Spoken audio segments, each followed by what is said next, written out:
કેરળની એક જાહેર સભામાં કોંગ્રેસના રાષ્ટ્રીય અધ્યક્ષ મલ્લિકાર્જુન ખડગે દ્વારા ગુજરાતની પ્રજા અભણઅબૂધ છે એવો વાણી વિલાસ કરતા સમગ્ર ગુજરાતમાં રોષ ફાટી નીકળ્યો હતો અને આ બાબતને લઈને જૂનાગઢ ભારતીય જનતા પાર્ટીએ આઝાદ ચોક ખાતે એક ધરણા યોજી વિરોધ પ્રદર્શન કર્યું હતું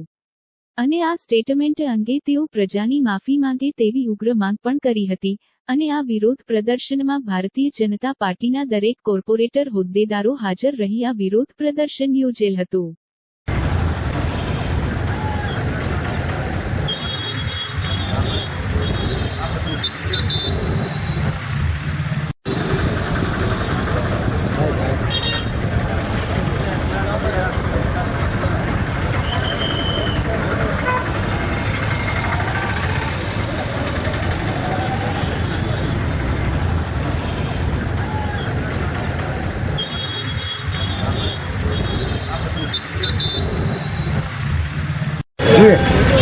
કેરળની જાહેર સભામાં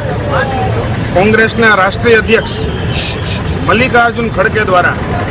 ગુજરાતની ભોળી જનતાને મૂર્ખ, અબૂધ, અભણ આવા અપમાનિત શબ્દો બોલી અને ગુજરાતની જનતાનું જ્યારે જેને અપમાન કર્યું છે ત્યારે ભારતીય જનતા પાર્ટી જૂનાગઢ મહાનગર અને સુખદ શબ્દોમાં વખોડે છે। ગુજરાતની એ ભૂમિ છે કે જ્યાં ભૂમિએ દેશની આઝાદી માટે ગાંધીજીનો જન્મ થયો હોય તો ગુજરાતમાં થયો હોય। દેશના પ્રથમ ગૃહ રાજ્ય મંત્રી હોય ને 562 રજવાડા જેને ભેગા કર્યા હોય એવા સરદાર વલ્લભભાઈ પટેલ પણ ગુજરાતી હોય। 2014 પછી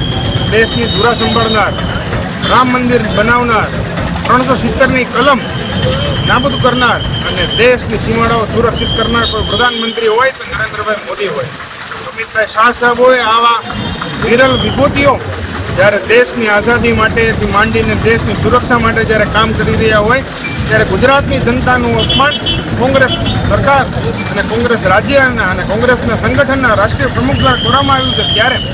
આ અપમાનની માફી કોંગ્રેસ માગે અને ગુજરાતની જનતા આને નહીં સહન કરી લે। આગામી દિવસોમાં એનો 100% એનો જવાબ મળવાશે ત્યારે ભારતીય જનતા પાર્ટી જૂનાગઢ મહાનગર આજે 1 કલાકના પ્રતિક ઉપવાસનું આયોજન કરવામાં આવેલું હતું આઝાદ ચોક મુકામે। આ ઉપવાસમાં ભારતીય જનતા પાર્ટીના સૌ કોર્પોરેટરો, કોર્પોરેશનના પદાધિકારીઓ, સંગઠનની ટીમ, મોરચાના પ્રમુખ મહામંત્રીઓ, સૌ બૂથના કાર્યકર્તાઓ સૌ ઉપસ્થિત રહી અને 1 કલાકનો ધરણાનો કાર્યક્રમ ભારતીય જનતા પાર્ટી જૂનાગઢ મહાનગર દ્વારા કરવામાં આવે છે।